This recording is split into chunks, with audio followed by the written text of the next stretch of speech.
We are back, ladies and gentlemen, with Age of Fear 3, The Legend, with me, Cornish-Knight, as we finish off one battle and go into the next.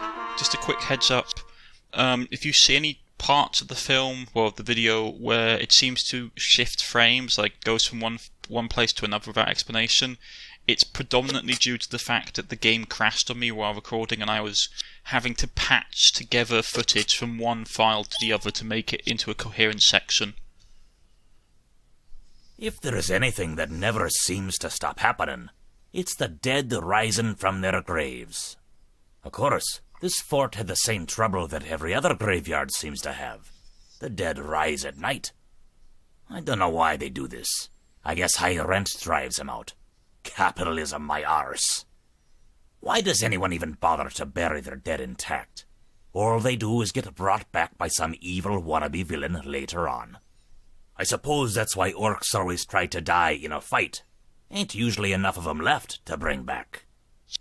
Alright, zombies and vampires be resting in pieces, and the biggie bonesy dragon being fed to the dogs. Aye, that was some serious mayhem. Reminds me of my old grandpa's bath. The colours go rock. Dwarves having a bath madness. You could do with one, you know, adds Finn. Grandpa, shut your hole, lad, decries the ghost. So what next, the tower or the crypt? That bastard Vladimir would be in the crypt, but his tippy tower obscures my view.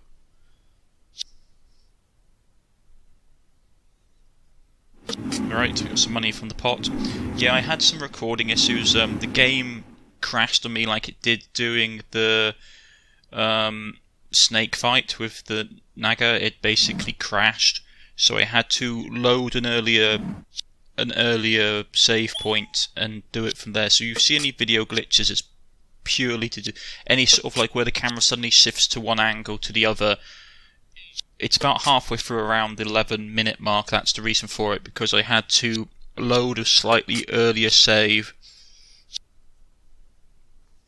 Right, so I'm just going to give these guys some general abilities. To be honest, I'm relatively happy with how competent this army is. I know, for example, that some people have said that they have found the dwarf play to be very flexible defense, where you hold and then you push back.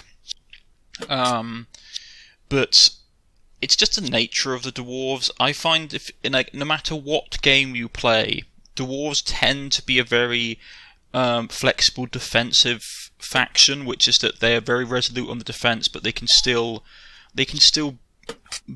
have enough mobility to counter-attack when need be.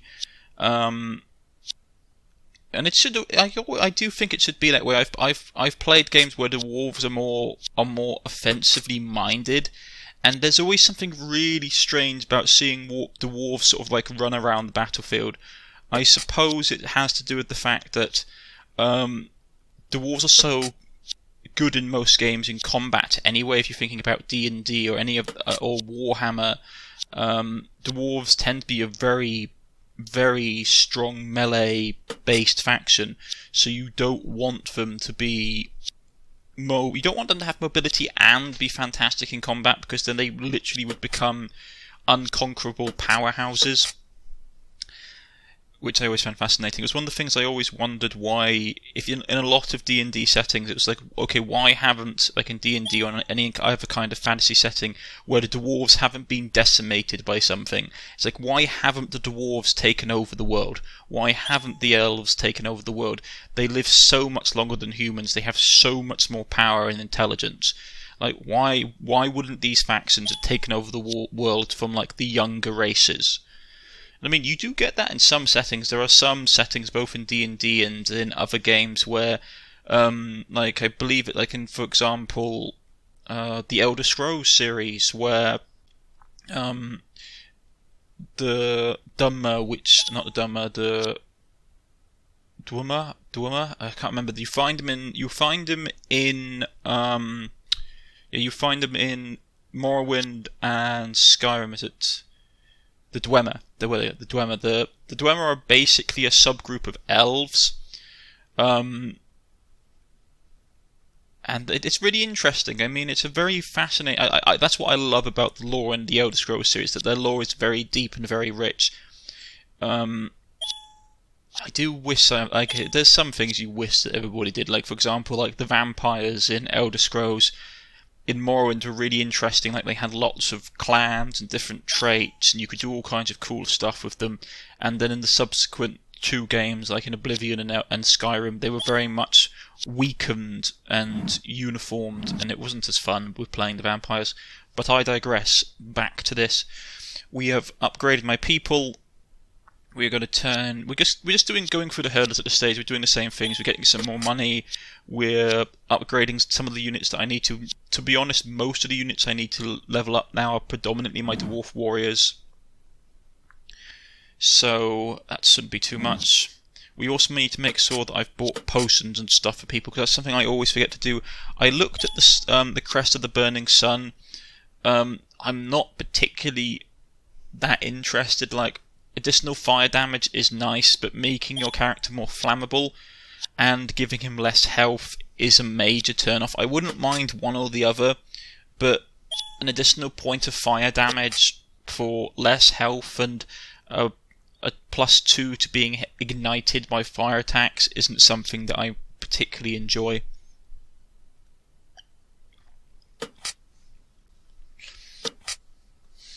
Right.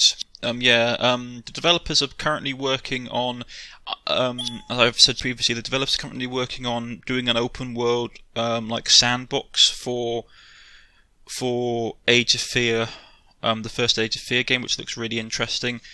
Basically means that you have a lot more sort of like random battles and stuff. I haven't really looked into it. I'm holding off until I finish the Age of Fear series before I go and have a look at Gold, the Age of Fear Gold, as it's called, so that should be really good. But before that, let's just see. Okay, we don't get any apples out of that. Maybe we had our full share of apples. I do like this game. There's very few games like this now that have this old school feel to it. Like, you're playing D&D, even if you're controlling a small army.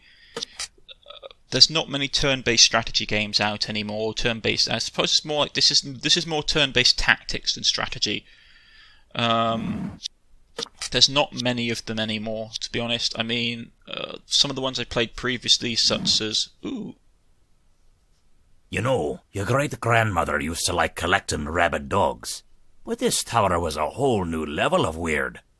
Every unusual creature of nature and magic you can imagine was roaming about in that thing. The weirdest medley of deadly pets I've ever seen. At the time, we were wondering why such dangerous cretins weren't locked up.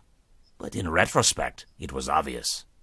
Either way, Gilrock thought the tower belonged to this Vladimir fellow. Apparently, they'd been neighbors for as long as they could remember. That could mean for very long, or just from the last keg of ale. But who cares? Kicking Vladimir's arse was what we were more concerned with. Radio. Make sure that all our people have what we need. I mean, as I was saying, there's not many turn-based tactics games anymore, especially that combine party management. Like, you had Battle Brothers, which was a really good game.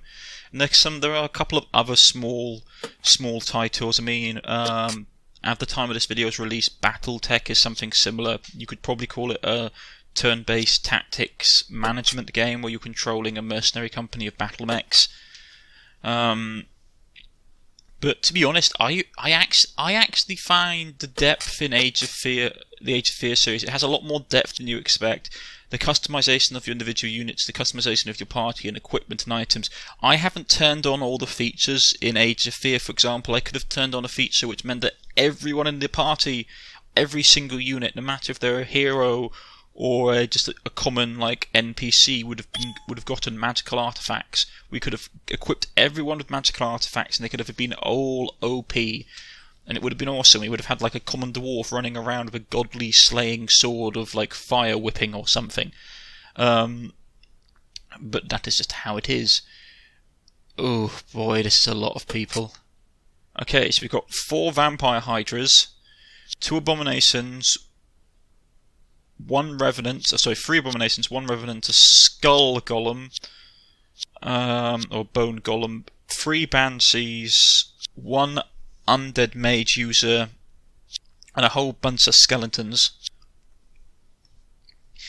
At this point, I'm thinking I'm gonna have to, I'm gonna have to hold this flank with these 3, and I'm gonna have to try and sweep clockwise around this tower base and wipe out all those that are in it. I'm probably gonna use my heroes. I don't think my other guys would do much damage. So, it's gonna be an interesting fight, that's for sure. Right, get everybody lined up. Everybody in position.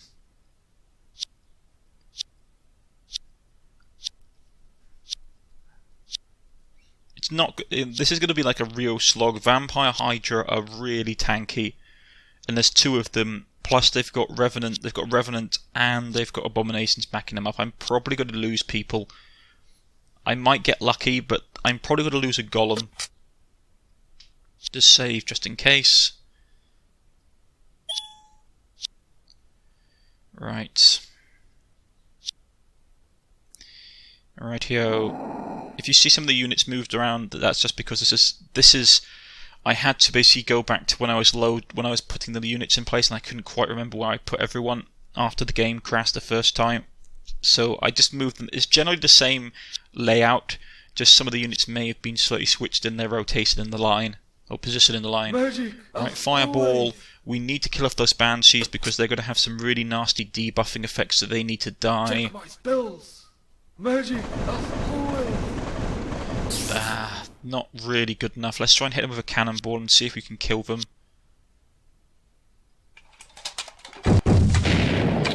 Well, we managed to kill off 4 of them, which was good, and we killed off those 2 banshees, which was a massive help because they would have been a huge pain if they started doing stuff.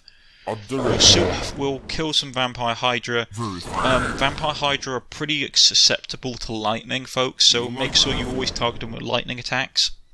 Oh, I like my rifle. As I have said, if you can get 1 or 2 hits on an enemy, even if it's at range, always do it, because it will force the enemy AI to use its healing potions. It's one of the things that the AI will do, that even if it's taken a single hit, will always use its healing potions. Well, that was good from the suit of battle armor. Like I have said, I am fully expecting to probably lose one of the golems, just because I can't heal them, and there's a lot of enemies here that will have magical attacks, which will bypass the golem's natural resistance. But before we do anything else, we're going to go on the massive offensive. We're going to try and sweep clockwise around this tower and wipe out as many of these guys as we can. At this point, I've bought all the skill upgrades for my heroes that I can, so this is predominantly just trying to get experience for my normal units. This is the one issue that I have found in this campaign slightly, is that your heroes become massively buff because your army is quite defensive. A lot of your army will be holding as your heroes kill a lot of people. So your normal units tend to fall behind on the XP curve, as it were. Your heroes tend to be right on the cusp of it, so they tend to get a lot of the experience, and your general units tend to fall behind.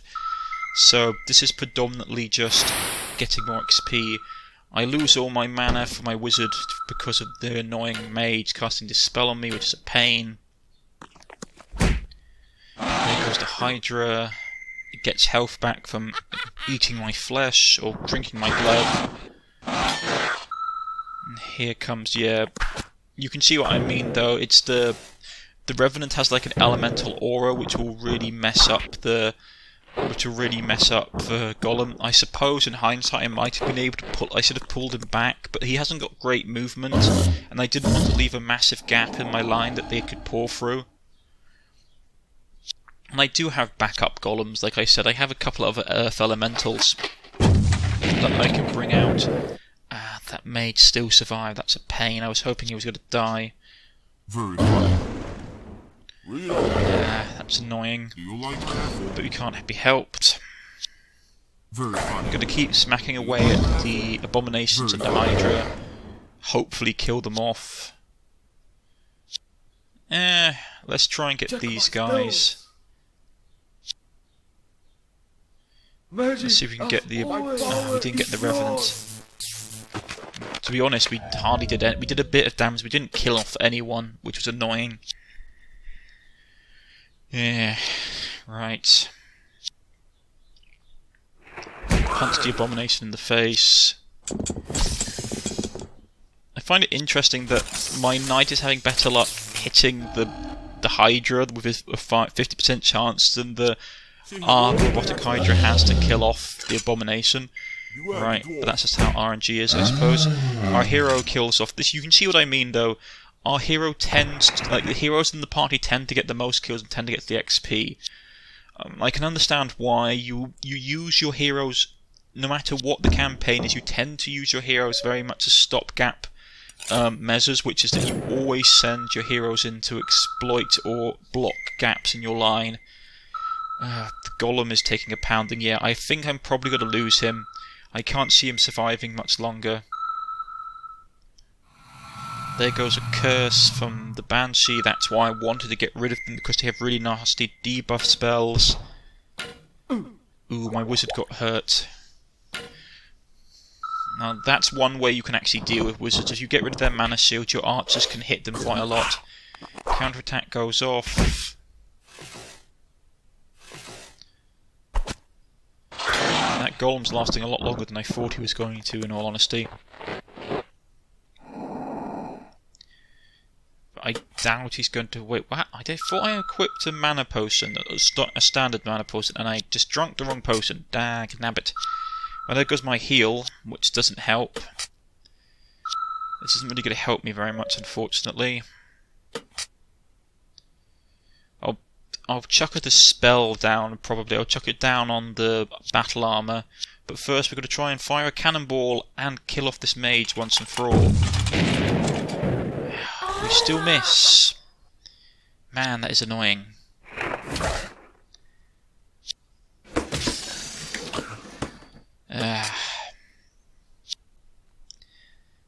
I must admit, mages are a lot more tricky in this series than I have encountered in previous games. Normally, when you start hitting mages with physical attacks, they tend to crumple like a house of cards.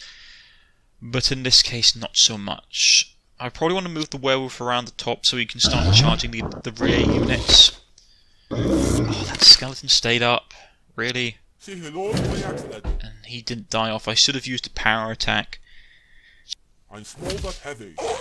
That's annoying. I managed to kill off the Revenant though for 10% shot, which was good. Get him out of the way. We haven't been able to steamroller the top flank as much as I wanted to. The bottom flank is holding, but we are going to lose the Earth Elemental. I can't see us not losing it. We got another lucky shot off. I'm trying to get hits in on the Bone Golem because our Earth Elementals have damage to constructs, and I believe the Bone Golem is a construct. Take damage from poison. They're focusing down the cannon, but the cannon can't take injury, so that's fine. Yeah, down goes the Earth Elemental to magic. That's what I was worried about. That I just wanted to kill off that mage. I couldn't kill off the mage, so he was going to be a pain about it. Man, that thing's got damage resistance. Or at least damage mitigation in some form. We'll chuck out some fireballs, or mana balls. Check my spells. Try and tank some of the Hydra's health. The problem is the Vampiric Hydra are a massive pain to deal with. You really need to gang up on them. They take a massive pounding. Now, let's see if we can actually kill off this mage. Yeah, 3 out of the 4. The skeleton's not so bothered about. Go. So we go. He only did 1 damage. I thought it was a construct. It must have something on that's preventing it from taking more than 1 damage, because I can see it happening with all the units that are attacking it. Oh, sure. What you got for me? Incoming. Yes, it's only taking 1 damage from attacks. I don't know why. Maybe it's got magical immunity or something, like it only takes 1 damage from magical sources. But then that wouldn't explain why the Forge Master could only do 1 damage when it has construct damaging abilities. Yeah, that's annoying. Probably going to move the Reload. Tesla gunner down here so he can shoot the Hydra because they're weak against lightning. Do you like my rifle? Man, that bone golem is really slowing me up. It's feasting on my character's life force. Ooh, that's bad. And he's got a broken bone, so that guy's going to be out of combat for the battle. Yeah, I don't know what the bone golem has, but it's really reducing my damage I can do to it. Man, that's annoying. It's probably got damage immunity or something. I mean, we'll kill it. I'm not going to bother like going into the stats and seeing why I can't kill this thing as quickly as I want, because we will kill it. It's going to die. Of that I promise you. It's just annoying as anything that it's taking as long for it to die. It's being uncourteous. Why can't it be like all its other companions and die alone and forgotten in the dark? Read on. Very fine. Right. Read on. Beware the dwarf.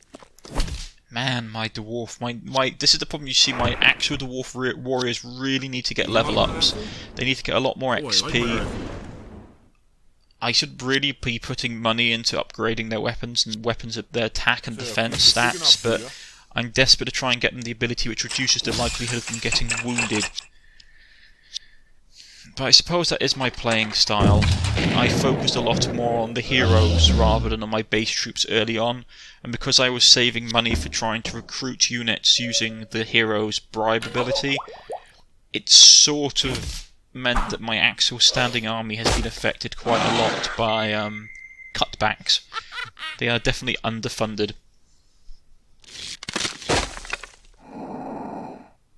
Let's take a look. Come on! This is ridiculous. Do you like my rifle?